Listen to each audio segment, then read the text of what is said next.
démb nag def na li nga xam nekk moo di benn sortie boo xam ni tamit dina fa ay kaddu repris par pas mal justement suñuy xool tey jii nag ci ay yëglekaay alors mais Cheikh Omar tout d'abord il a épuisé justement ces 2 mois yoo xam ni itam daanoon nañ ko son retour démb sa sortie naka na ko daal di jàngatee concrètement. Oui, mais pour moi, le fait de faire sa sortie et puis que les gens reviennent pour en parler, c'est pour donner une promotion à sa sortie. Man, sincèrement, je l'ai suivi, mais pour moi, il n'a pas retenu la leçon. C'est aussi simple pour moi. Il n'a pas retenu la leçon parce que tout simplement, mag la te am na kàddu yoo xam ne yëkkati woon na ko te kàddu yooyu am na ñu bëri ñoo xam ne heurte na leen donc yoon décidé tee ko ci kaso bi. maintenant dans sa sortie am na lu wax dëgg la. mooy wàllu kaso yi. Moustapha Diakhaté nee na kaso yi dafa xat. te dëgg la Moustapha Diakhaté mu ngi wax ne affaire u paquetage te dëgg la mais xanaa léegi la koy doog a xam xanaa moom xam ko fu wóor. mais mu fay soog a dem. waaw defal ndànk rek. dama ne da nga maa laaj sorti non da nga maa laaj sorti Moustapha Diakhaté. ma ne la li mu wax yu bëri dëgg la dama ci ànd ak moom. Moustapha Diakhaté kaso yi dafa xat dëgg la. mandat dépôt yu bëri na dëgg la Moustapha Diakhaté paquetage bi ni ñuy tëddee ak dundin bi c'est vrai il a raison ou il n'a pas raison mais xanaa bi mu duggee ci kaso bi ba génn la koy doog a xam kon dugg kaso bi baax na pour moom mu ubbi bëtam xam lan moo nekk ci kaso yi pour le reste nous sommes en démocratie il est libre d'avoir ses opinions mais en tout cas tant que ay opinions wàccul ci yoon gisuma dara lu ko mën a teree wax. Mais pourquoi il n'a pas appris la leçon concrètement? Quand je dis il n'a pas appris la leçon, je l'ai entendu répéter pratiquement ce qui lui avait valu. Donc pour moi, apprendre la leçon, c'est pas parce que dem nga kaso, mais une remise en question, une introspection. Parce que ñëpp ku si nekk mën nga juum. Mais ici, quand je parle d'introspection, moi, tey à son âge am na yenn kàddu yoo xam ni waru ko. Parce que pour man dafa waroon bi mu génnee sax waroon na toog ci position jouer son rôle. kenn du ko tere mu nekk un opposant mën nga nekk opposant mën nga indi si contradiction mais nañ ko teg ci xam-xam mais pas ci xaste mais am na tonalité ak benn façon kàddu boo xam ne bu koy yëkkati finalement doo xam foo koy nattee donc pour man sa sortie c'est quelqu'un boo xam ni il a mal vécu liñ ko teewoon ci kaso bi li mu wax ñëg la rek mais en âme et conscience man je alors comment naka na analyser aussi recours bi nga xam ni itam bëgg na yóbbu foofu mais su ko neexee def aussi CEDEAO na def recours am problème Sénégal dëkk état de droit la état c'est un état de droit il peut faire ses recours parce que ñun dañu tënku ci CEDEAO loolu rek mais man défendre ma ko woon. Mais avec sa position, j'avais condamné un opposant radical à Ousmane Sonko ak Bassirou Diomaye Diakhar peut-être. Non, defal naa tu peux être un opposant radical, c'est pas un problème. Mais oppose-toi avec des arguments. Oppose-toi avec des arguments, mais ce n'est pas avec l'insulte, c'est pas avec yenn arrogance wala yenn kàddu qu'on s'oppose. Pour man, loolu ce n'est même pas une opposition intelligente. Ah oui, est-ce que s'opposer ça signifie sortir l'invective pour traiter les gens de alcool? C'est ça s'opposer, loolu mooy opposer wu. Non, pour man loolu opposer il faut le faire avec des arguments. Alors si loolu exactement itam ba tey si kaaw ñoom Moustapha Diakhaté ñoom Omar Sow et tant d'autres ñoom Abou Diallo nit ñi daal ci nemmeeku ni yoon wala yoonal xaw naa changé suñuy xool déjà atte nu mu gaawee aussi déjà ak aussi dina xam ne que moo di décision yi nga xam ni itam yoon ak wala yoon da koy retenir si ñoom contrairement ak li fi amoon naka daal di jàngate aussi lu nu mel. mais comme yow yaay journaliste. yaa ma posé question. question bi nga posé yaa ko constaté. yaa constaté ni ko ci wàllu yoon am na lu soppeeku. lan moo soppeeku mooy mbir boo xam ni flagrant délit la mooy dañ la war a àtte ci nu mu gën a gaawee mais ak nguuru Macky Sall loolu amul woon. c'est-à-dire boo yëkkatee benn kàddu gis nañ ko xam nga loolu mooy flagrant. flagrant mooy lu amul enquête lu amul layam lu amul lu ñuy leer na mais nguuru Macky Sall dañ la doon yóbbu mandat dépôt daal lay wax instruction bàyyi la ci kaso bi lu ëpp juróom benn weer ñu woo la ci benn yoon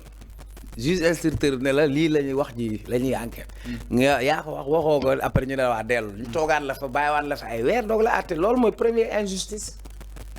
mais yow yaa remarqué ci affaire Bah Diakhaté quand il a tenu des propos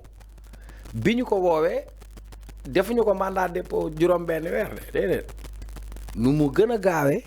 àtte nañ ko mu xam fu mu féete Moustapha Diakhaté bi mu yëkkatee ay kàddu moom it kenn defu ko fi instruction jëmale suba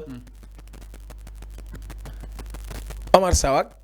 ak keneen ka ñoom it même chose donc ça veut dire que au moins foofu il faut qu'on accepte que qu'il y a eu un changement par rapport ak manière bi ñu doon traité dossier yi mën naa la jox exemple Bara Gaye dañ ko arrêté woon pour offense au chef de l'État dem meetingu Mbàkke mu am kàddu yu mu yëkkati mu ñibbisi balaa muy egg si këram ñu ne ko coppet bi ñu ko jàppee tëdd na 8 mois ñu koy doog a àtte ci loo xam ni c'était flagrant au moins accepter de comprendre que au moins que le système judiciaire a changé maintenant l'un dans l'autre chacun dans ce qu'il a dit est-ce que yow mën nga toog ci penc mi nga répéter ñoom li ñu wax bu fekkee yow yaa ngi koy défendre wala nga di ko rafetlu est-ce que yow mën ngaa toog ci penc mi tenir les mêmes propos moi je pense que non je voulais pas en revenir sur certains sujets moi je le réclame ma sénégalité je le réclame. mais aussi ñoom dañuy réclamer seen liberté d'expression. oui mais la liberté de ton et d'expression. grand dafa am liberté d'expression elle a toujours existé au Sénégal. Mais la liberté d'expression elle s'accompagne de la responsabilité aussi mais au-delà même de la responsabilité la liberté dafa am ay limites yu mu am mooy li nga xam ni ci sa liberté waroo violer li loi wax. Est-ce qu'au nom de la liberté d'expression on doit remettre en cause la cohésion nationale? Est-ce qu'au nom de la liberté on doit violer loi yi nga xam ne moo ñu tënk? Moi je suis libre, j'ai ma liberté d'expression mais am na yoo xam ne mënu ma ko wax parce que su ma ko waxee peut-être dinaa tooñ nit donc il faut tamit qu'on soit responsable c'est-à-dire pour man au-delà de ce débat il faut que chacun s'interroge sur notre rôle et notre responsabilité sur les propos que nous allons tenir parce que am na kàddu yoo xam ne bu jibee mën na taal réew ñii lu tax ñu bàyyi leen parce que ils ont fait amende honorable Omar Sow nee na moom mooy léegi ambassadeur de la cohésion nee na rëccu na donc nit nag su juumee ñu yóbbu ko ci yoon mu ñëw taxaw ci yoon amande nangu ni moom dafa juum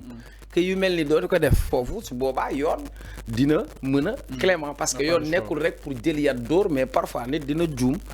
mu gàgganti ko jubbanti ko donc pour man c'est ça mais man je ne cautionne pas ça du tout. alors mi ngi noonu exactement mbiru ki nga xam ne que moo di Moustapha Diakhaté donc nag génn def na benn sortie dikk na aussi si yenn. yow daal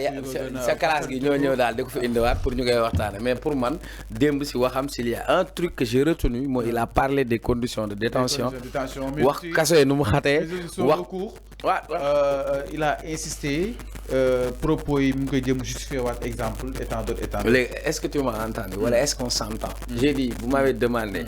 la sortie de Moustapha Diakhaté j'ai dit globalement dans toute sa sortie s'il y a un truc que je partage ak moom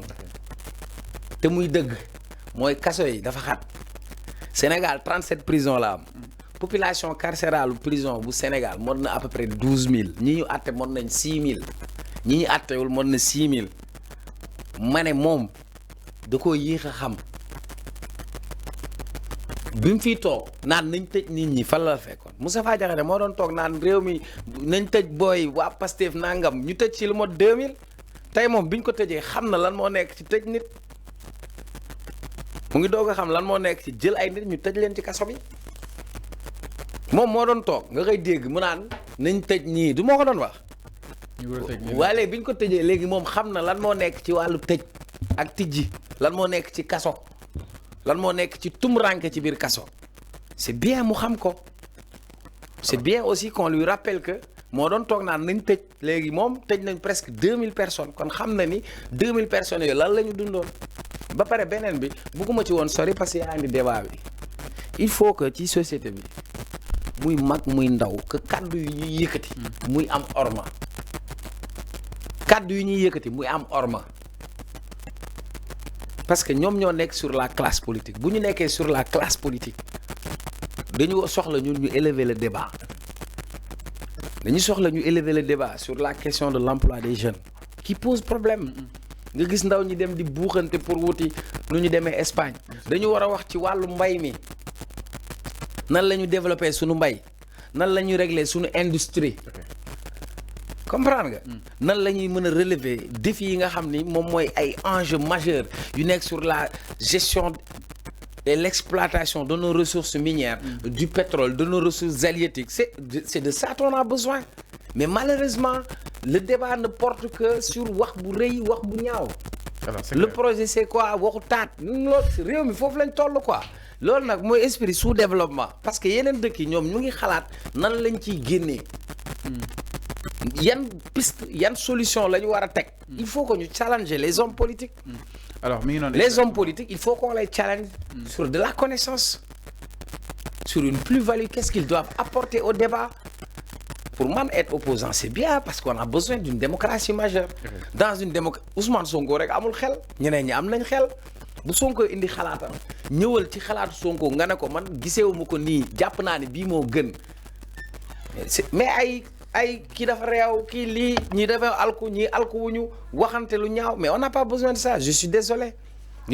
et malheureusement même parmi les chroniqueurs il y a des gens yoo xam ne benn thème lañu am